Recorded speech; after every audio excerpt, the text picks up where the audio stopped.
Okay, last time we started talking about the other branch of linguistics that deals with meaning.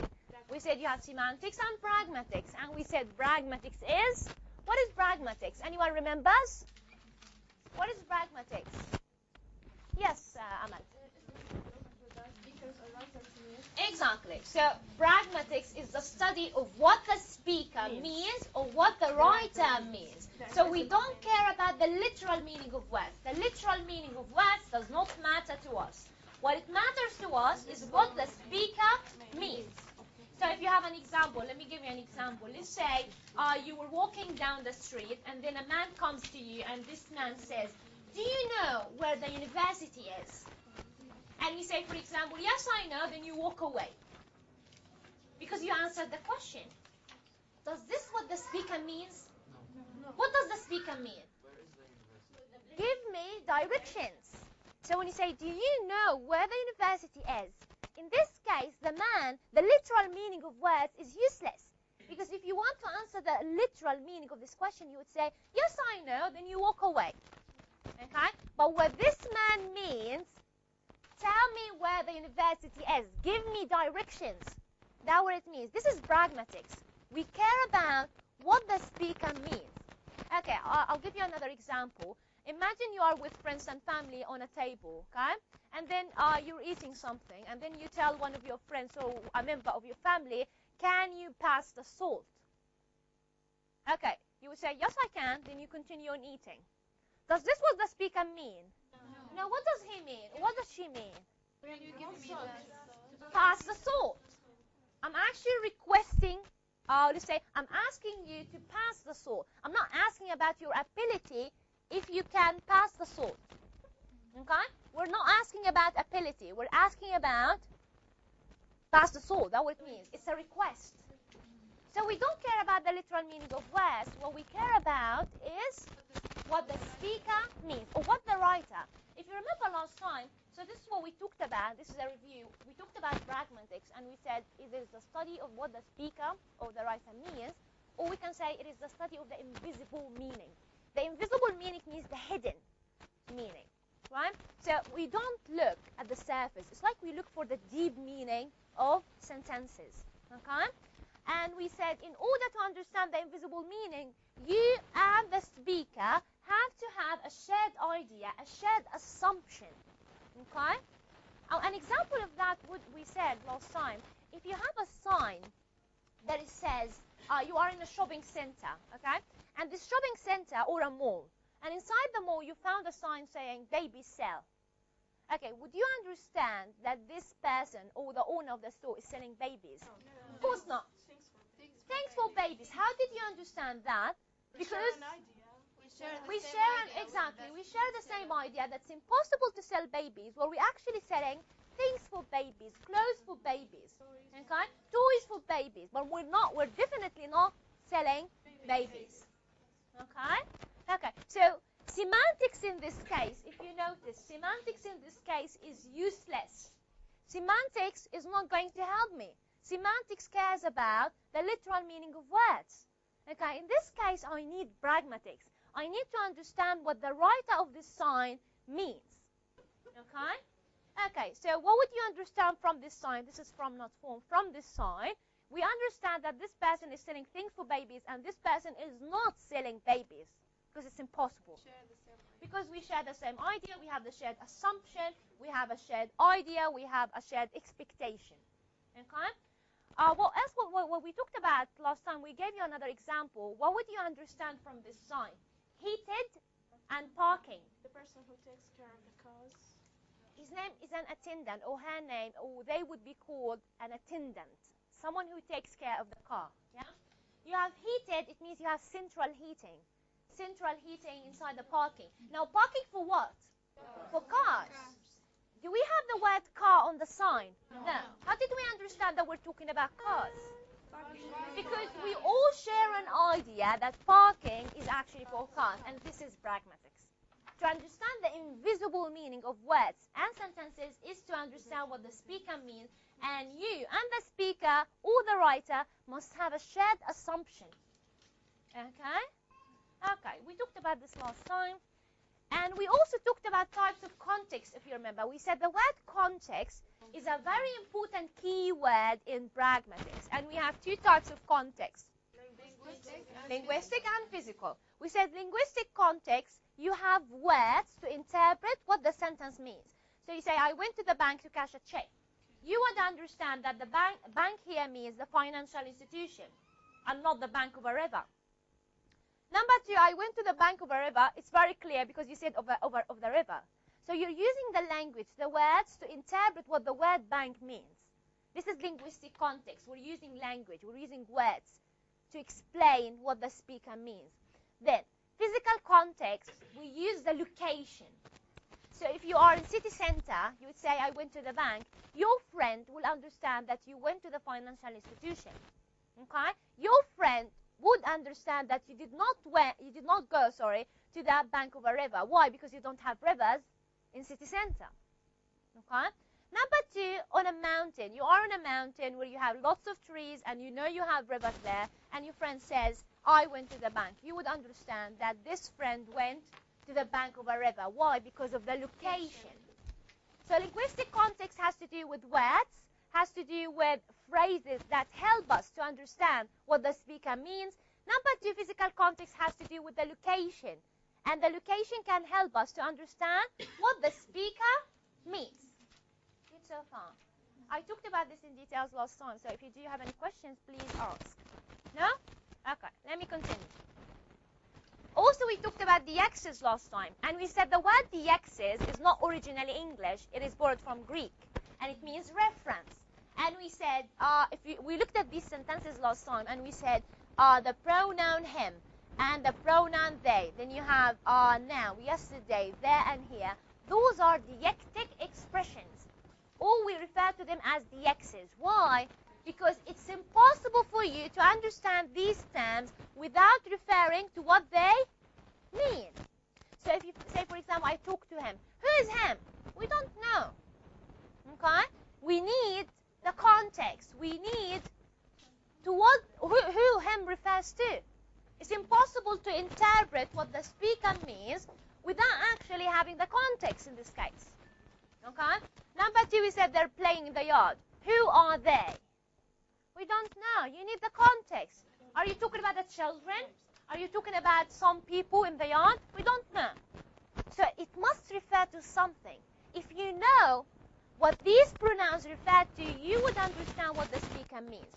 That's why we call them the X's. The X's means, or deictic expressions, are expressions that refer to something. We talked about this, right? And we said there are three types of the X's, or three types of deictic expressions. We said, yes, Amal? Person, time, and place. Exactly, person, time, and place.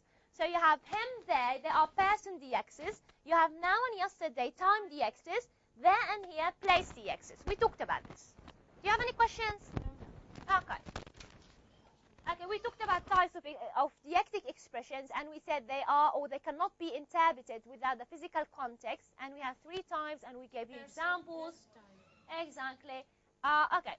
Did I talk about inference in this class? Yes. Okay. Today we're going to talk about the difference between the word reference and inference in more details. Okay. Let's go back to the sentences. Do you remember these sentences from last time? And let's look at them really closely. So we said, I saw Picasso in the museum. We said Picasso is a painter, right? And Picasso is dead. Yeah? He's dead for a long time now. Yes. Okay? Does that mean you've seen Picasso in the museum? No. What does it mean you saw Picasso? Painting. Picasso's painting. Exactly, Picasso's painting. So we're using the name Picasso to refer to Picasso's painting. It means I have an indirect relationship between the word Picasso and what it refers to, which is Picasso's painting. Okay. Okay, so we can think about it this way. So we said the word Picasso, we're using the word Picasso to refer to Picasso's paintings. Picasso's paintings. Paintings. You continue that. Picasso's paintings. It means I have an indirect relationship between the word Picasso and what it refers to. Indirect. It's not direct. It's indirect. The word indirect is the opposite of the word direct, okay? Then number 2, we saw Shakespeare in London. Shakespeare, also Shakespeare is dead. Does that mean you've seen Shakespeare? No. We actually seen Shakespeare's play. Yeah, Shakespeare. It has to do with the play by Shakespeare. So there's an indirect relationship between the word Shakespeare and what it refers to, which is Shakespeare's plays, or a play by Shakespeare in this case. Number 3, I always listen to Beethoven. Beethoven is dead as well. Yes, we're listening to the music of Beethoven, or Beethoven's music. Okay?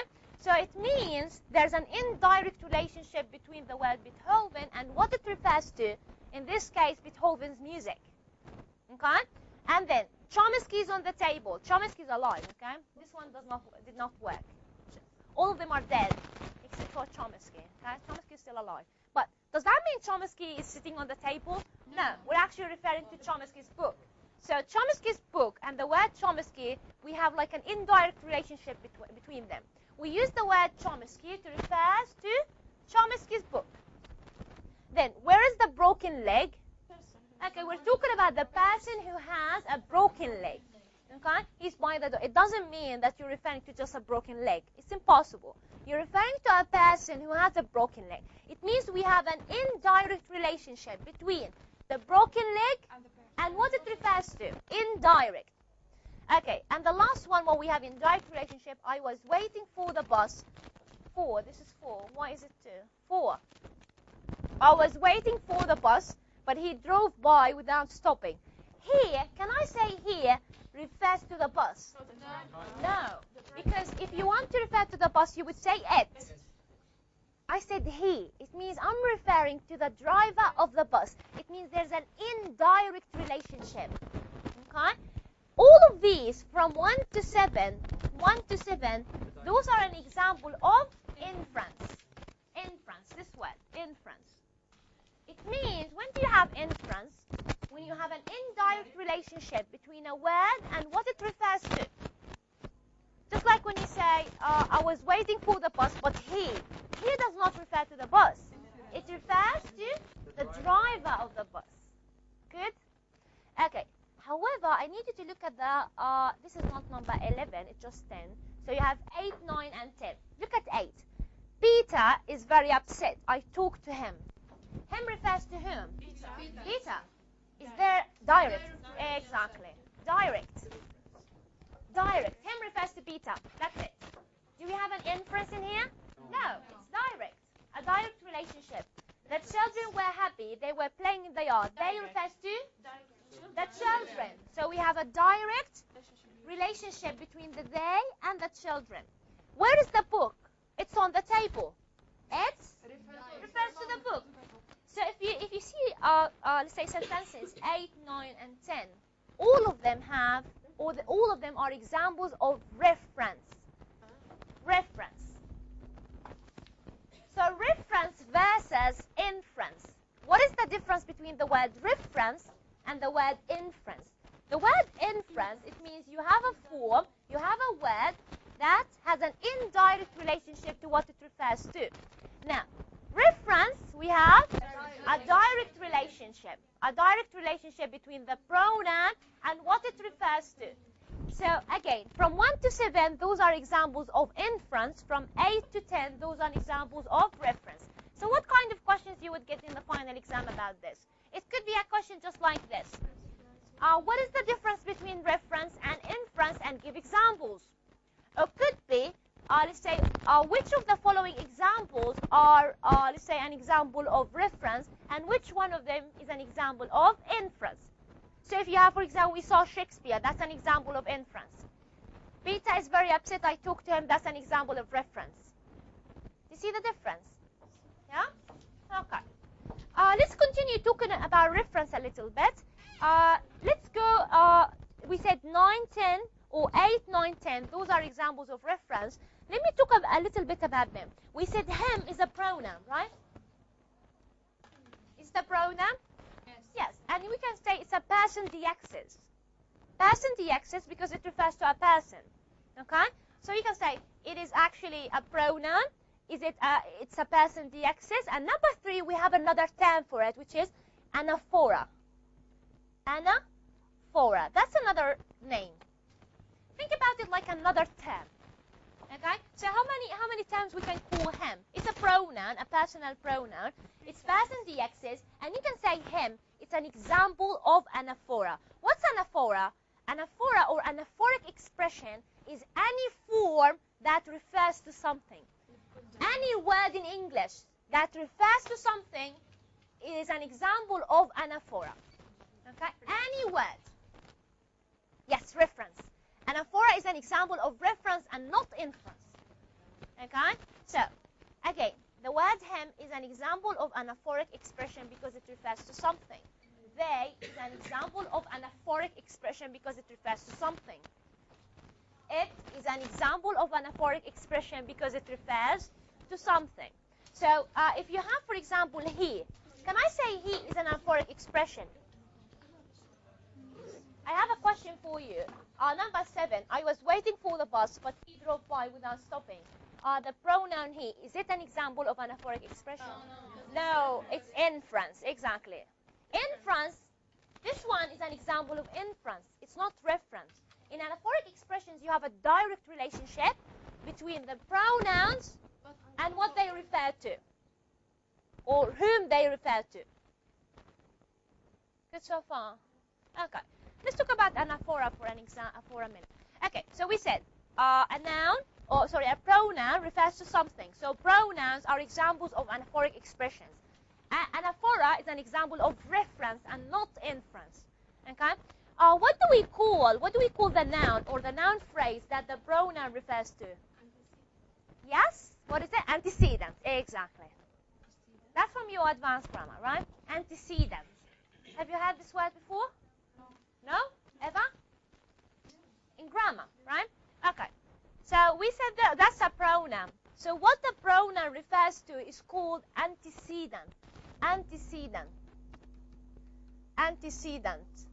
So what is the antecedent in sentence number 8? Peter. Because him refers to Peter. What is the antecedent in number 9? The children. What is the antecedent in number 10? The book. So you have the pronoun and then you have the antecedent. The antecedent is what the pronoun refers to. Pronoun, antecedent. The pronoun is him in number 8 and the antecedent is Peter because him refers to Peter. Then you have number 9. They is the pronoun. The children is the antecedent because they refers to the children. Number 10. The book is the antecedent and it is the pronoun because the pronoun it refers to the book. Good so far? Okay, I have a slide for that. Just a minute. You have a question? Okay. I prepared a slide for you about anaphoric expressions and anaphora as well. So reference, because it has to do with reference and not inference, okay? So reference, a form that has a direct, and try to underline the word direct. Direct relationship to what it refers to. Examples, deictic expressions. Deictic expressions are examples of reference because they have a direct relationship between the pronoun or the deictic expression and what they refer to. Okay? So look at this. Can I borrow this book? It is on the table. It refers to this book. It is an example of anaphora because it's a pronoun. And then you have this book is the antecedent. Good? It's like, think about it like a new term. You already know that. All of you. I'm sure all of you already know that. But you need to know, let's say, the terms, the new terms for that. Okay, if you haven't taken advanced grammar, which is weird, to not take advanced grammar, then take Introduction to Linguistics. Okay? But if you haven't taken advanced grammar before, you're going to talk about pronouns in a big chapter, and you're going to talk about antecedents. You're going to have pronouns, and what pronouns or whom pronouns refer to are going to be called antecedents. Okay? This is the word antecedent. Antecedent. That's so far. Do you have any questions about this? No. Okay. Before I continue talking about presupposition and speech acts, I need you to look at the study questions. Look at the study questions. So we did question number 1, right?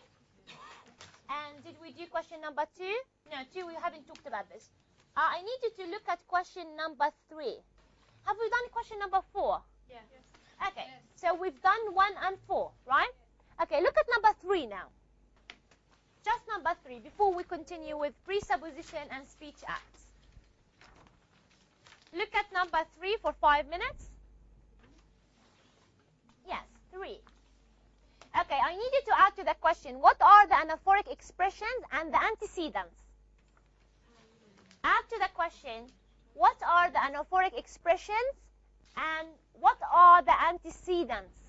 So we need to look for the anaphoric expressions and we need to look for the antecedents. Okay? Okay, go ahead.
You're done? Let's do it. So the question is, what are the anaphoric expressions and what are the antecedents, Zena? Dr. Drake gave Mary some medicine after she asked him for it. Anaphoric, she, him, it. Exactly. So we have 3 anaphoric expressions. When I say anaphoric expressions, it means pronouns. In other words, anaphoric expressions are pronouns. Or it could be any type of pronoun. It doesn't have to be a personal pronoun, okay? Any pronoun that refers to something, it is an anaphoric expression. So she is an anaphoric expression. Him is an example of anaphoric expression. It is an example of anaphoric expression. The question is, what are the antecedents? Yes, yeah. Thank you, Zena. Yes. Dr.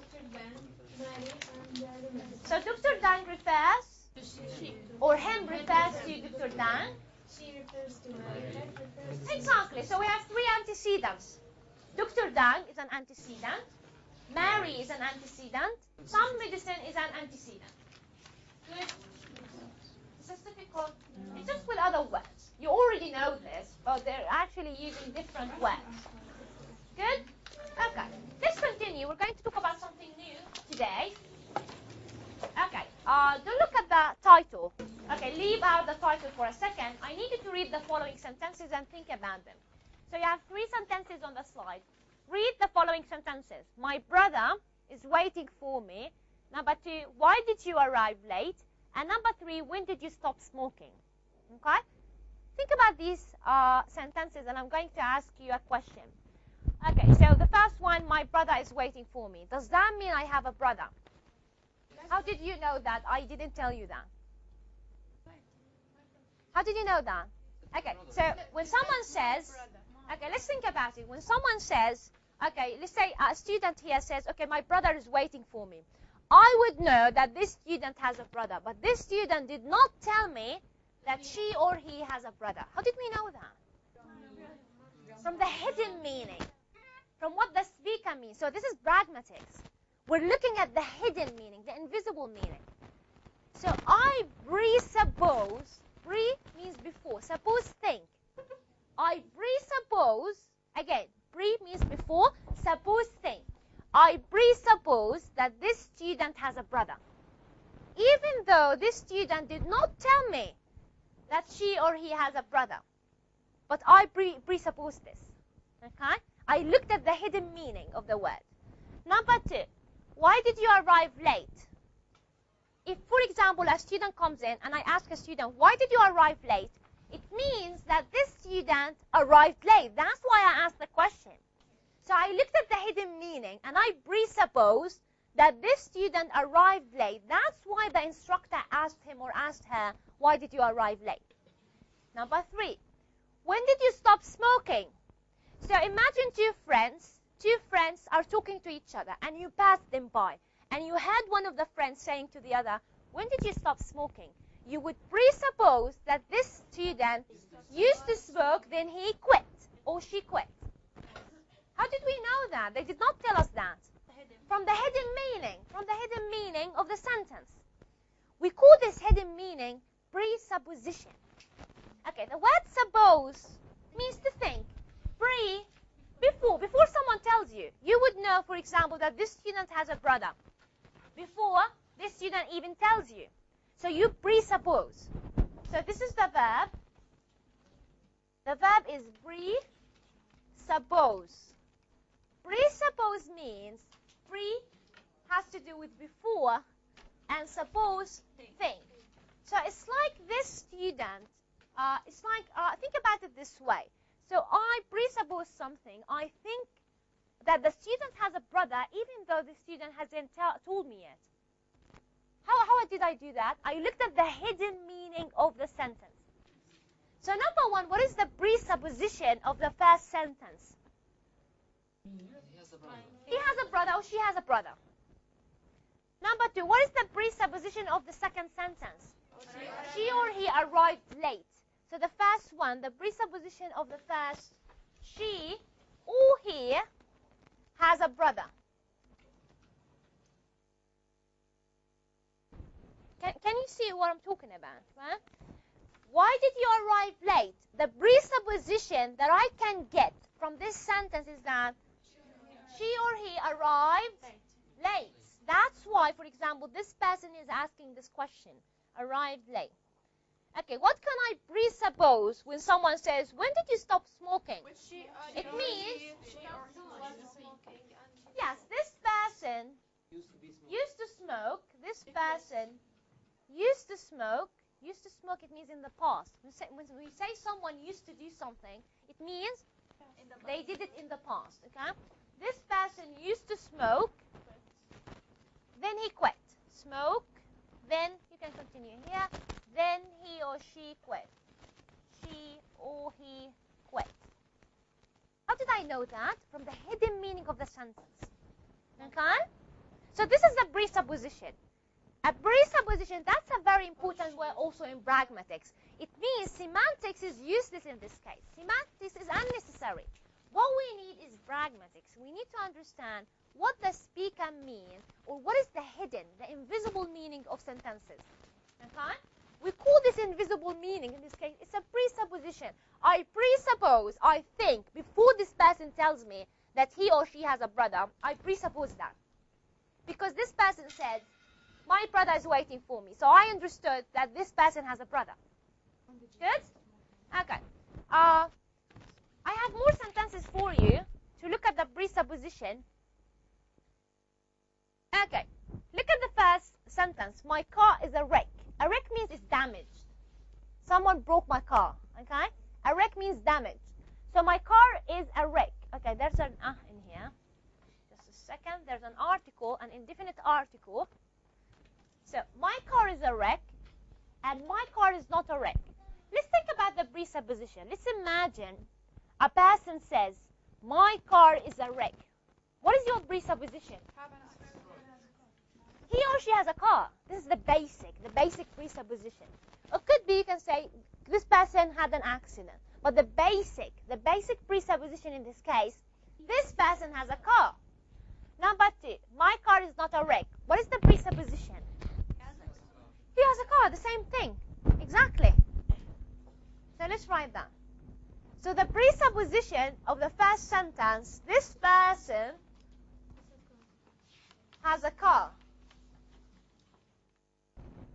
Imagine you don't know the person, and you've had someone saying, or you've had this person saying, my car is a wreck. You would understand that this person has a car, even though this person did not tell you that he or she has a car. Like my brother is waiting for me. We call this a presupposition. So this person has a car. My car is not a wreck. The same presupposition. So the question is, what are the presuppositions of the following two sentences? Yes. This person has a car. Do they have the same presupposition? Yes. Good? Okay. Let's look at another pair of sentences. The meaning effect in here or not? My car is a wreck that he has an old car. My car is not a wreck that he has a new car. No, the basic. We're looking at the basic presupposition. Okay, now you're looking at the details. Okay? When I ask about the presupposition, I ask about the basic presupposition. So what is the basic presupposition? That this person has a car, whether this car is old or new. Okay? We don't care about the car if it's old or new. Well, we care about that this person has a car. Okay? I regret, you know what the word regret means? Yes. I regret marrying him. And then you have another one, I don't regret marrying him. What is the presupposition of the first sentence? She or he are married. Are married to him. Exactly. Or she or he married him. So she, not here, sorry. Yes, she. I don't know what I said here, but she married him. She married him. I don't regret marrying him.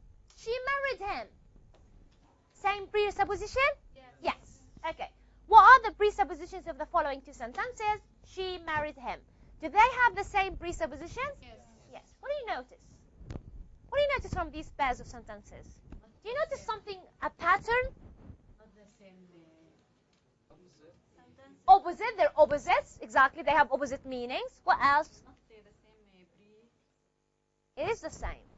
No, you cannot say it's not the same. So they are opposite in meaning, and they have same presupposition. You want to say something, Amal? Constant and under negation. Constancy under negation, exactly. We call this constancy under negation. Again, so we say my car is a wreck, or my car is not a wreck. The first sentence is a positive sentence, right? Affirmative sentence in this case. We call it in English, we use the word affirmative. Affirmative. Okay, keep this in mind. Affirmative. Affirmative. An affirmative sentence, and then you have a negative sentence, right? Negative. So affirmative and negative. So in the first affirmative sentence, my car is a wreck, and then my car is not a wreck, they have opposite meanings, right? Do they have opposite meanings? Yes. But the strange thing is, these sentences, although they have opposite meanings, they have the same presupposition. Look at the second pair of sentences. I regret marrying him. The presupposition, she married him. I don't regret marrying him. The presupposition is she married him. So, they have opposite meanings. The first one is an affirmative sentence. The second one is a negative sentence. However, they have the same presupposition. That leads us that if you have two sentences with opposite meanings, and they have the same presupposition, we call this constancy under negation. Okay, let me help you with this term. Okay, so when two sentences have, not to have, that have. When two sentences have opposite meanings and the same underlying presupposition, it means, or this case is called constancy under negation. Do you know what constancy means? It means it doesn't change. We say something is constant, the adjective, constant, it means it doesn't change. Constancy is the noun. So it's like it doesn't change if you negate the sentence. Negation from the word negate or negative. It means this presupposition is constant under negation. It means if you negate the sentence, if you have the negative of this sentence, you're going to find out that the presupposition is the same. Good? Okay, so this case is called constancy under negation. If you have two sentences that have opposite meanings, but they have the same presupposition. Okay, all of the things that I talked about is in the textbook, okay? And even the same examples, but I actually put them for you in important points to help you with your studying. So that's on page 131. You have presupposition. What is the presupposition? It is the assumption that the hearer makes. An assumption you make.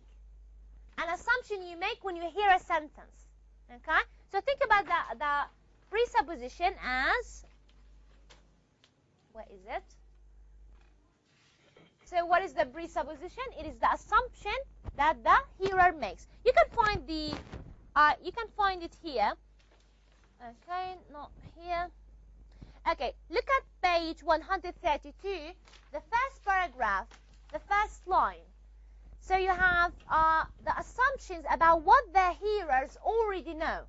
Okay? Or you can say it is the assumption made by the speaker, by the listener. It is the assumption made by the listener. We can add this here. Okay, let me write it for you. So you can add this. What is a presupposition? It is the assumption. You know the word assumption, right?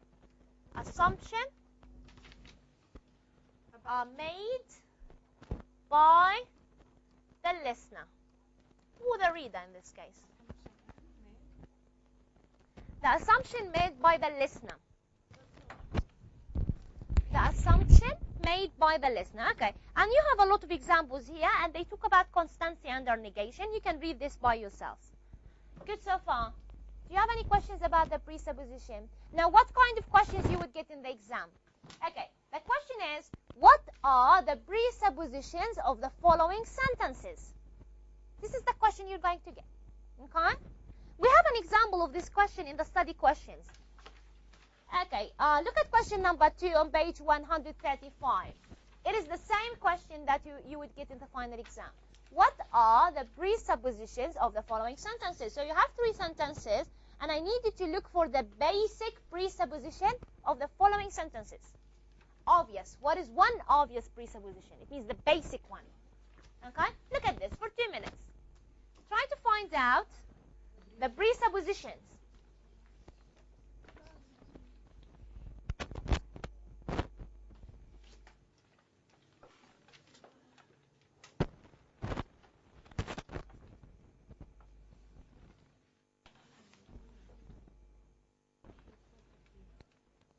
It's one of the easiest questions. It comes every single final exam. We actually give our students this question. What are the presuppositions of the following sentences? Okay?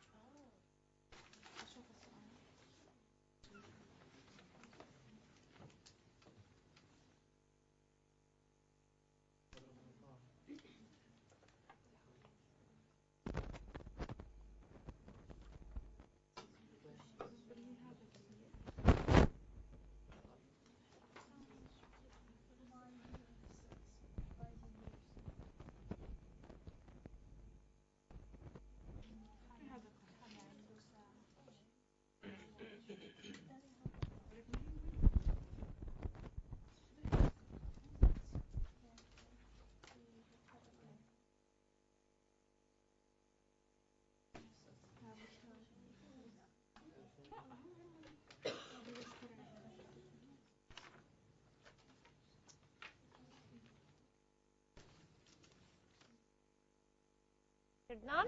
Yes. Okay, let's look at the first one. What is the basic presupposition of the first sentence, Lama? This person buy the beer. Bought, you mean? Yes, exactly. Where did you buy, or where did he buy the beer? It means he bought beer. Okay? Or where did you buy, where did you buy this? You would understand that you bought this thing. Or this person bought this thing. B. Yes, ma'am. Your watch is broken. He has a watch. Exactly, he has a watch. This is the basic presupposition. Yes, Aisha. We regret buying the car that they bought a car. Exactly, that they bought a car. Is this difficult? No. It's very easy and very clear. You look at the hidden meaning of these sentences, the basic presupposition. So if you got the question just like that, in the final exam, you know what to do. Yeah? Okay. Let's look at the final thing that we're going to talk about in this course, and that's it. We'll be done. Okay? The last thing that we're going to talk about in this course is speech acts. Do you think this chapter is much easier than the previous chapters? Semantics and pragmatics are very easy and fun as well. Right? Okay. I need you to look at these sentences. Read the following sentences. So you have the first sentence, could you please eat your food?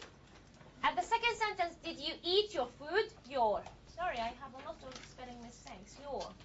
Food, eat your food, and you ate your food.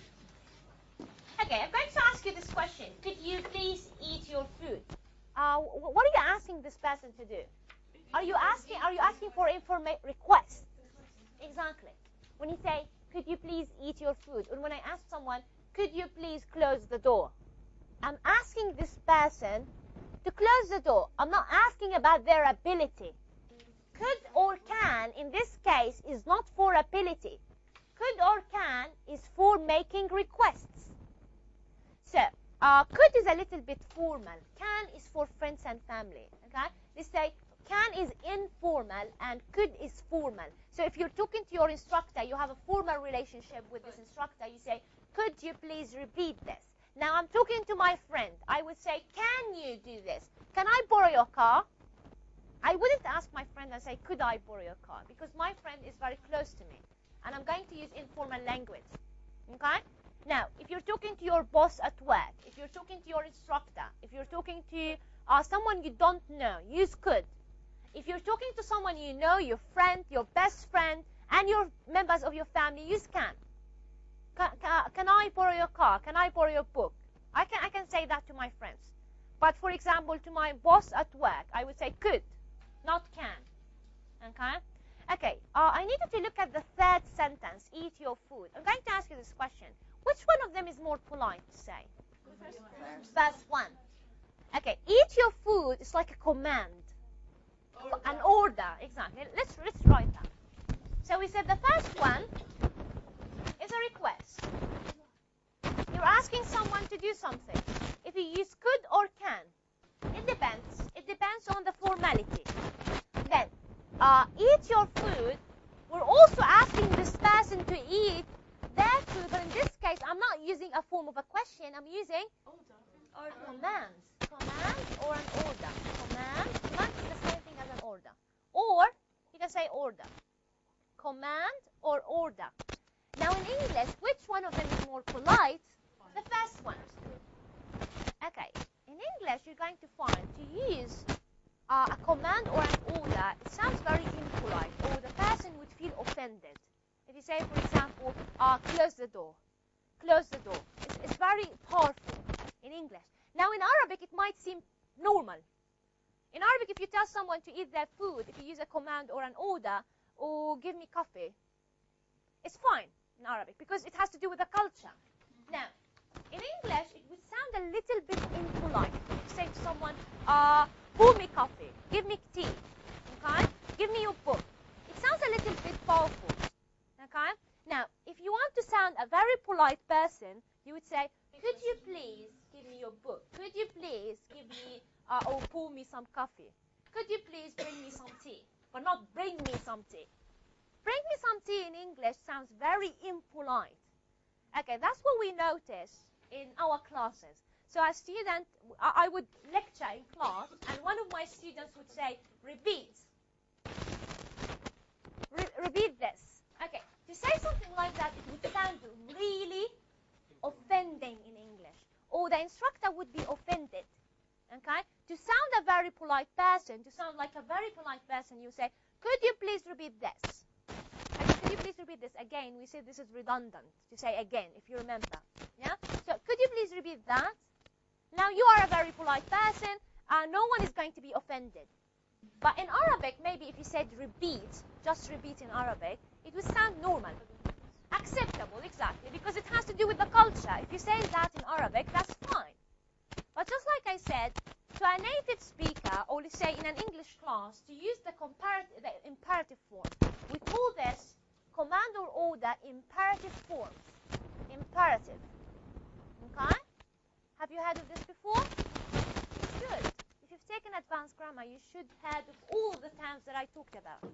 Imperative. Imperative means command or order. Eat your food, close the door, open the window, give me some coffee, bring me some tea. We call these forms imperative. Imperative. Okay. So to use the imperative form in English, it's very impolite. Okay. Who can use it? Someone who has an authority over you. So if your mother says eat your food, that's fine. Because it's your mother. Your mother has an authority over you. Okay? Okay, but to someone, just like I said, who doesn't have an authority over you, you would feel offended.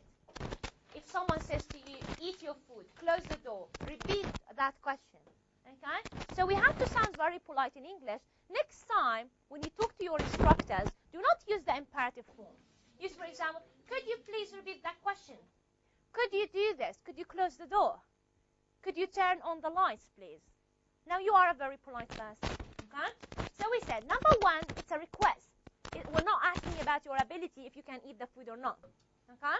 We're requesting. Did you eat your food? It's a question.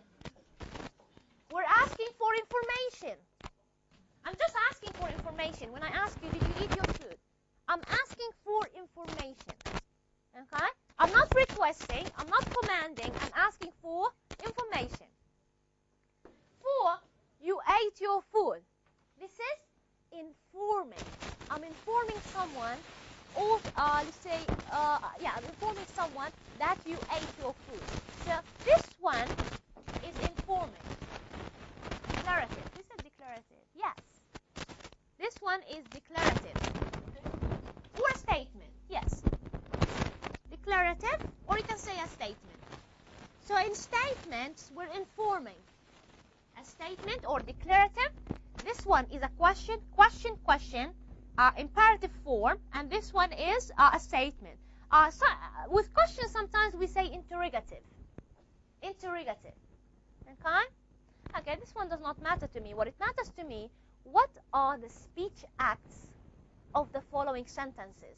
The speech act of the first sentence is a request.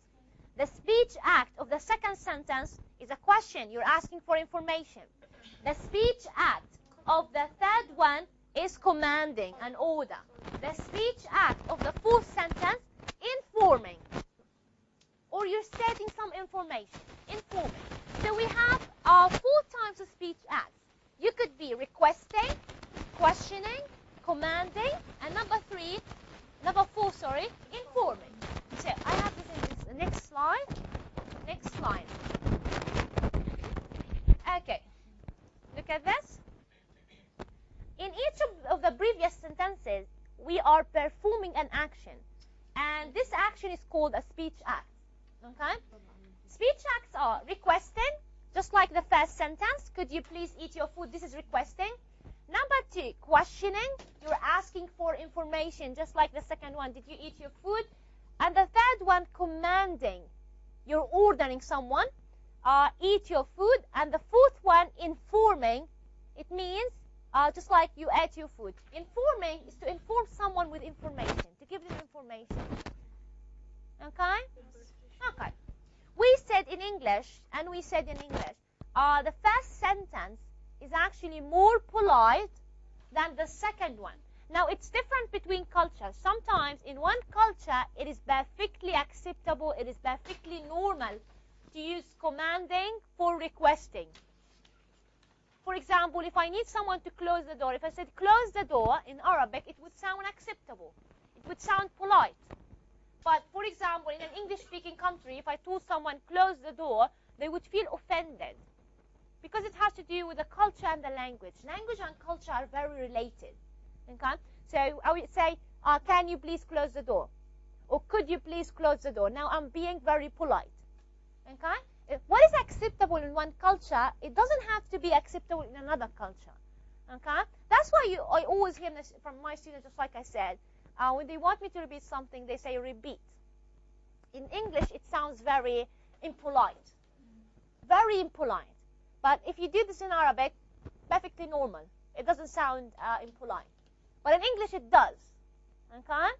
Okay, so from now on, when you want to request something, request someone to do something for you, use a question. Use a question. Could you please do this? Could you please do that? And so on. You would sound very polite and very educated. Okay? Okay. And also we said eat your food. Could be. We said this one for someone who has an authority over you, it would sound normal. Just like your mother or your father. If you say eat your food, you're not going to be offended because they have an authority over you. Okay? Okay. So we said those are the speech acts, 4 speech acts. It means an action you're performing by using a statement, a question, or an imperative form. We have 2 types of speech acts. We could have a direct or an indirect speech act. Okay, before you look at this, which one of these you think are direct or indirect? The first one? Indirect, exactly. Indirect, the first one. Because you're using the question to request. Number 2, direct. No, direct. I'm asking you, did you eat your food? I don't have any hidden meanings. Okay, eat your food. Direct, eat your food. I mean literally eat your food. And then you ate your food, it's also direct. Okay, I'll give you other examples of indirect speech acts. Look at this. There are 2 types of speech acts.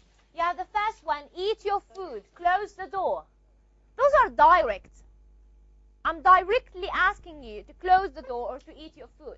An indirect speech act is like, could you please eat your food? I'm using a question to request. Using questions for requesting are indirect speech acts. Then you left the door open. What do you think? Okay, let's imagine indirect. What does it mean? Close the door. But instead of saying close the door, I would say you left the door open. It means go and close the door. But notice that indirect speech acts are more polite. Okay? Are more polite than look at the first one. Close the door. Okay, this one is very direct and it would sound a little bit impolite in English. So what would I say? I could say you left the door open. It means go back and close it. But I'm saying it in a very polite way. Okay? That's why this one is indirect. Good so far? Okay. You also have this. Let me show you on page 133. On page 133, you have visitor and you have passerby. Do you see that? In the middle of the page. Like a conversation between a visitor and passerby. Yes. Did you find it? Okay, what does the visitor say? Excuse me, do you know where the Ambassador Hotel is? And the passerby says, oh, sure, I know where it is, and walks away. Is that what the speaker means? No. So this person answered the direct meaning of the sentence. But actually, yes, I know where that is, but I walk away. I answered the question, but this is not what the speaker means. This is an indirect speech act. It means give me directions. Tell me where it is. Yeah? So that's an indirect speech act. But it's very polite in English to say, do you know where the university is? Instead of saying, tell me where the university is. It's very impolite in English. You do this in Arabic. You say, do you know where the university is? You do this. When you ask someone about a place, you say, do you know where that is? And then this person gives you directions because this person understands that you're asking for directions and not asking if you know it or not. You do know it, but this person, we're looking at the hidden meaning, that this person is looking for directions. Good so far? Okay, you have this, the last paragraph of this page. Look at the third line of the last paragraph. It says here, okay, commands or requests are simply considered more gentle or more polite in our society than direct commands. In our society, they're talking about the English-speaking countries, okay? In their society, if you actually have questions to request, is more polite than actually having a direct command, like eat your food, close the door. So it sounds very impolite in English. So if you're trying to be polite, you would use an indirect speech act. Good so far? Yes. Okay, look at the study question, the last question. Let's answer the last question, and we will be done. Number 5. Look at question number 5. Number 5 is asking you to actually look at these examples and tell which one of them is an indirect speech act and which one of them is a direct speech act.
You're done? Yes.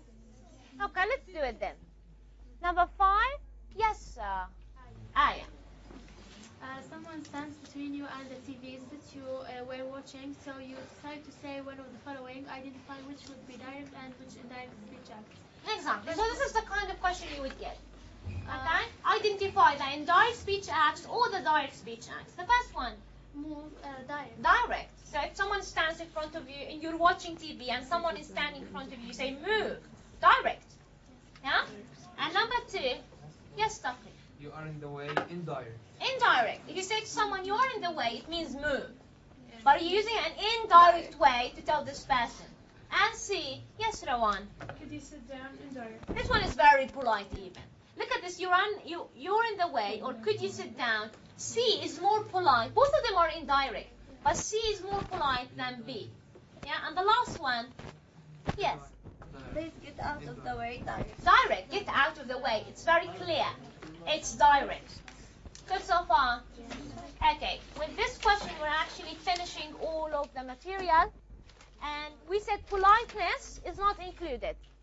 Okay? Politeness is not included.